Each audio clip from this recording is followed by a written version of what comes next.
Hello, everyone. I am Scott Herbst, the Chief Programming Officer of Pivot to Inclusion. I am here with our CEO, Nasiah Cirincione-Ulezi. And today we're going to have a conversation about implicit bias. I asked Nasiah for this conversation, a really casual, off the top of our heads conversation about this, because we're working on some programming around bias. And I'm trying to understand it for myself and sort it out for myself and do so in a way that's going to give us access to giving people a view, I think, of their own biases and how that impacts their behavior. And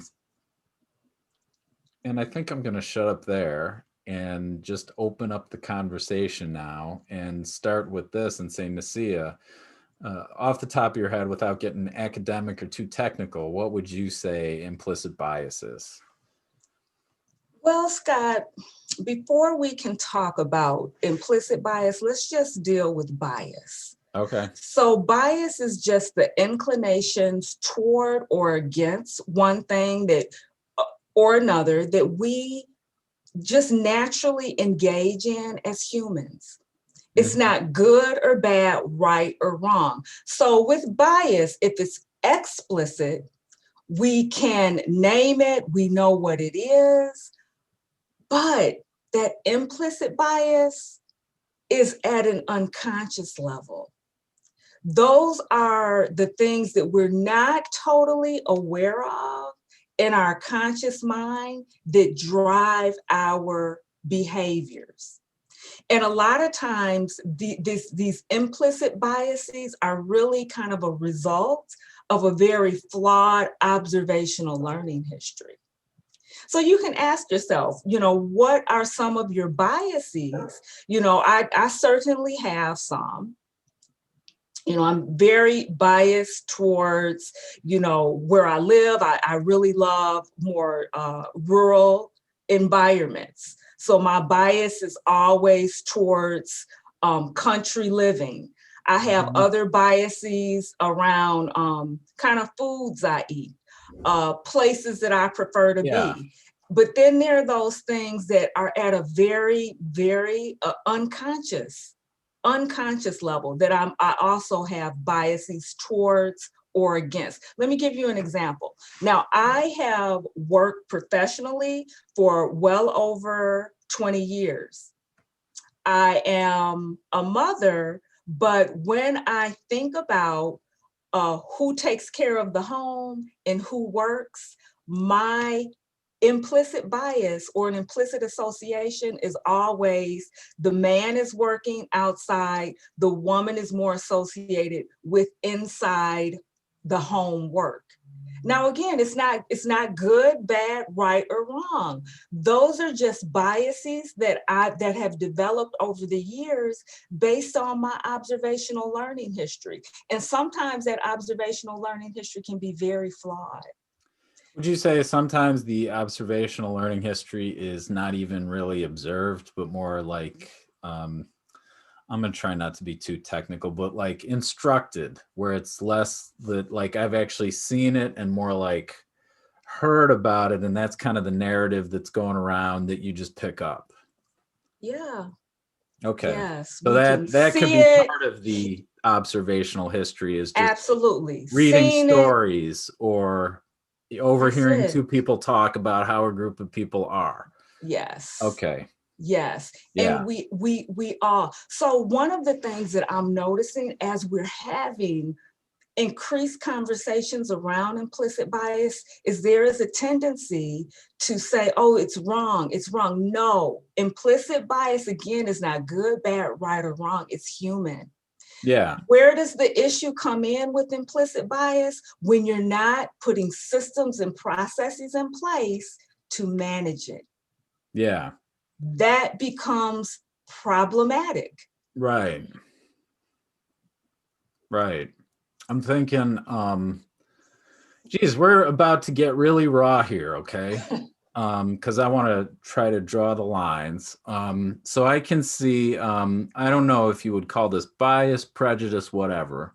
Okay, but I was a professor for 6 years. Yes. And I could see that I have like a certain expectation of African American students that they're going to need more help with their writing, right?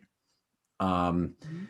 and I had an African American student who was like an amazing writer, Mhm. right? I mean, just Mhm. like she could just write, and it was like perfect. She'd write like Yes, journal yes, articles, yes, just like yes. did it like easily. And it's a one, like it surprised me that any student could do that, but I could see that like there was even a little more surprise that she was African American and could just like spit out a job article, right? Okay.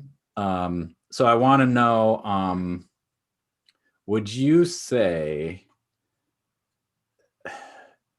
now, so, but I'm aware of that. So in the world of implicit, explicit, we'd say that's explicit bias, right? Um, but I want to know, because I have a feeling like just being aware of it isn't, like there's more to explore, and I'm curious where implicit bias could come in.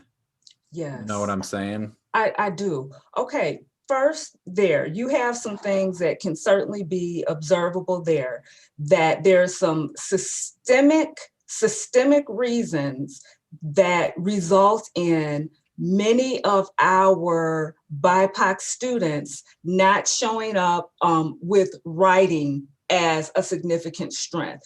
I too, I was a professor at Chicago State for 8 years, which is Mm-hmm. a predominantly Black institution.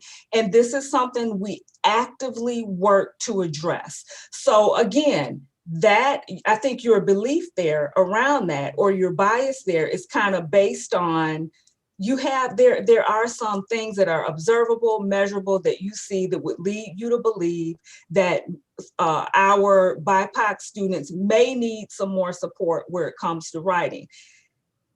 That is not the issue.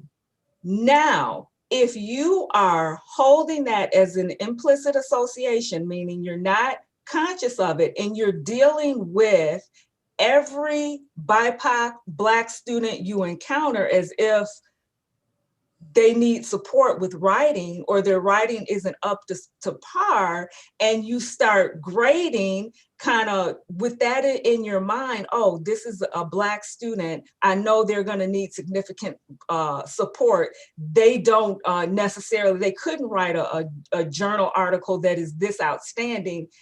That becomes problematic.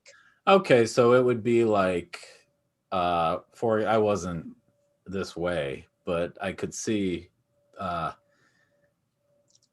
the problem would be when I say I wasn't this way, I'm thinking of like someone who might get a paper from like a thesis student and like read three Yes. paragraphs and be, this isn't ready, go take it somewhere, right? Mm-hmm. Um, so the implicit bias would be if I was more apt to do that with a BIPOC student than like, some white student who I might give the benefit of the doubt and read the whole paper. Mm-hmm.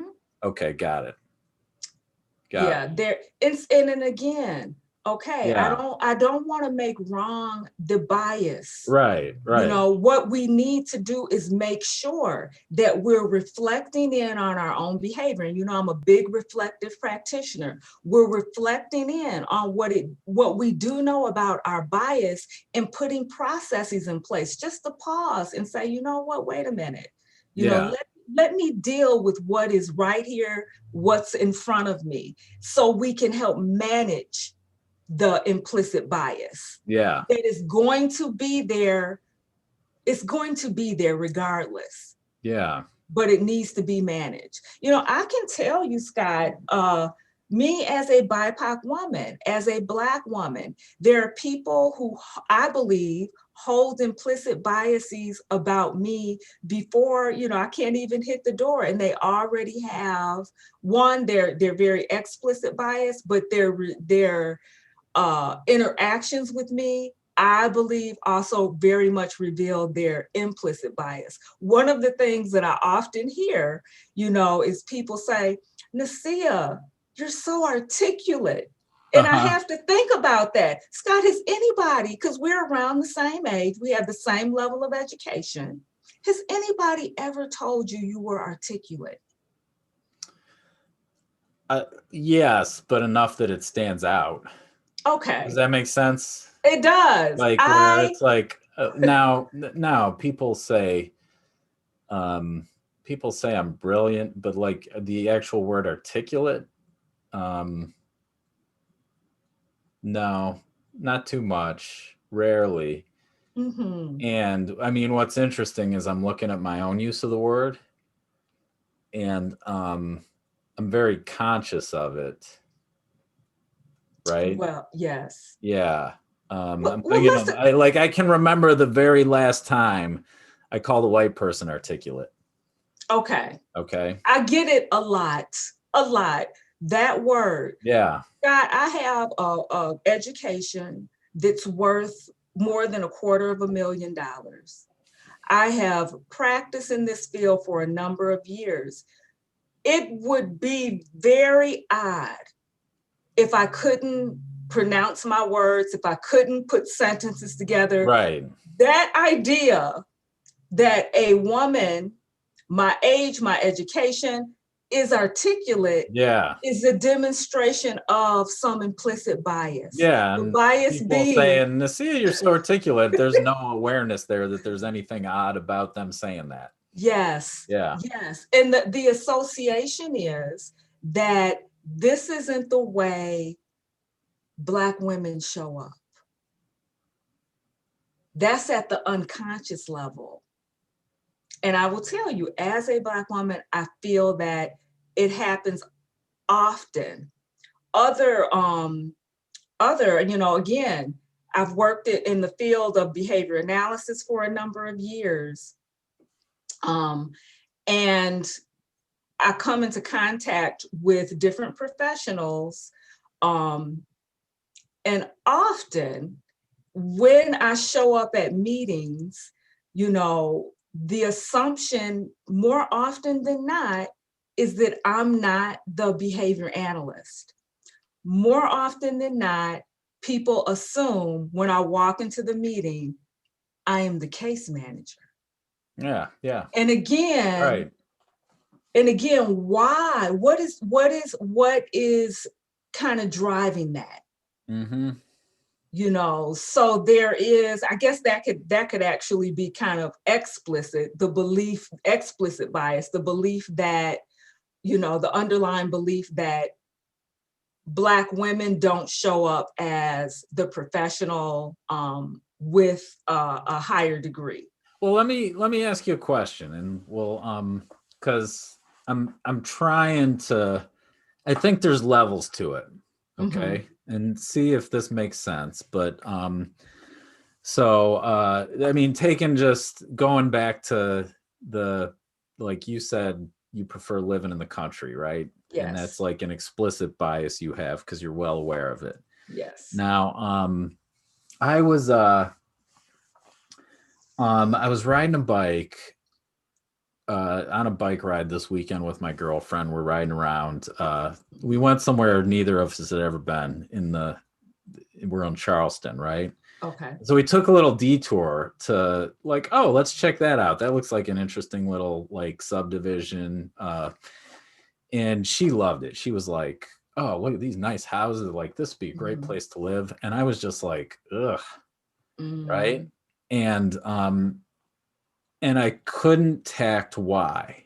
Like I Mm-hmm. couldn't put my finger on why, because the houses were nice, like the area was beautiful. It was on the water, and I mean, just like the views would have been Yes. amazing. And there was just something about it where I was like, no, like, are you kidding Mm-hmm. me? I would die here. Yeah.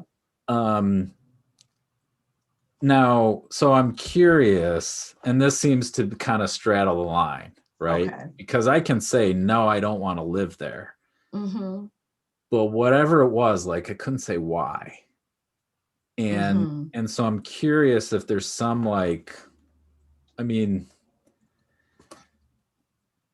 if there's some gray area in this explicit, implicit distinction, and bringing it back to diversity, equity, inclusion. If there's something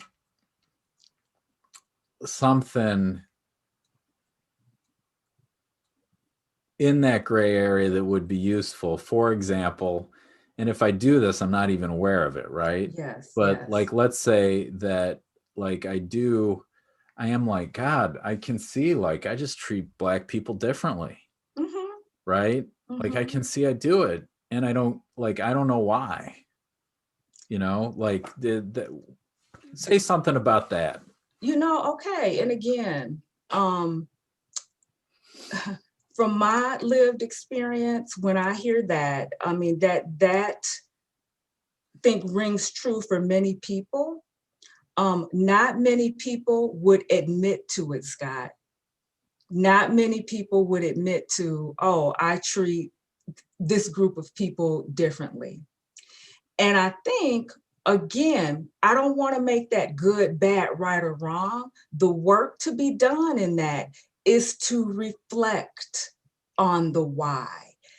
Pause, recognize that it is there. There are so many different associations that we living in the world we live in that we make. If I were to say, this group of people doesn't speak very good, they don't speak very good English, and they primarily do yard work. This group of people are, they pray 5 times a day and they're known terrorists. This group of people own nail salons and they're really good at math. There's something there. We all know which group of people we'd attach to those descriptions, but what we don't do is acknowledge that we know it. And what we immediately try to do is say, I don't agree with that. I don't agree with those associations. But because we know them, because we are aware of them, that is going to create definitely some bias there and possibly some implicit bias. And again, the work to do is to manage that.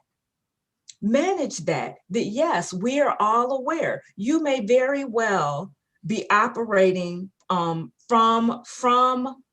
just kind of this observational learning history. What you've pulled from the environment and what that has created is a way of interacting with certain groups of people. Be aware that that could be there and manage it. Yeah. I think part of what I'm hearing, and I think this is where I get a little tripped up.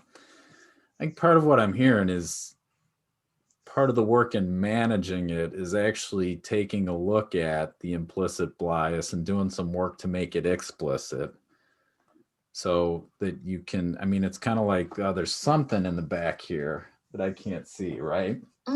That would be the implicit, would be to like bring it around here so you can look at it and say like, oh, this is how it impacts me. This is how it impacts others. And like seeing kind of what it looks like. Okay, now I can be on the lookout for it so that it doesn't like grab me by the back of the head. And that, Scott, that is it. And okay.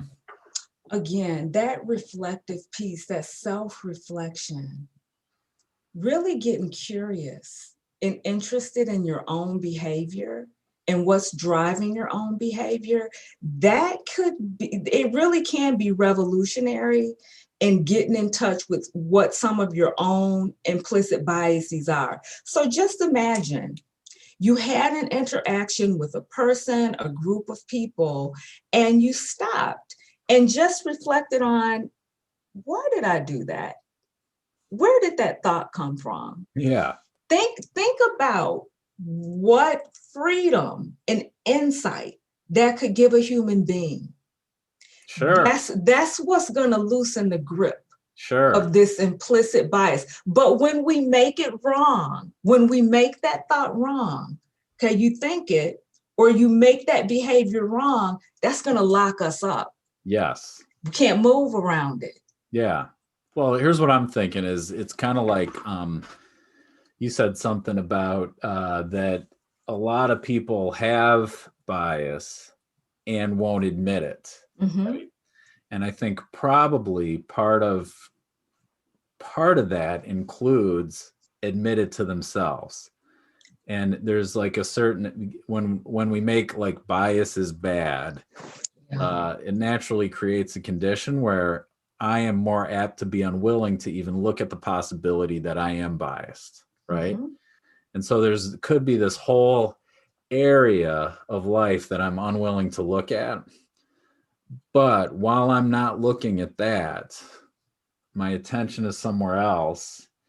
And that's kind of how this will start running my behavior, because I got to get away from this, I got to do something, right?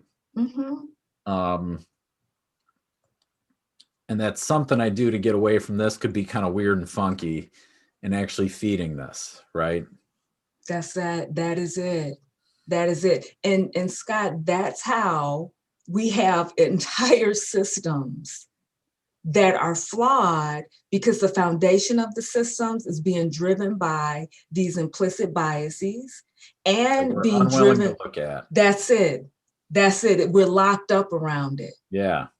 Awesome.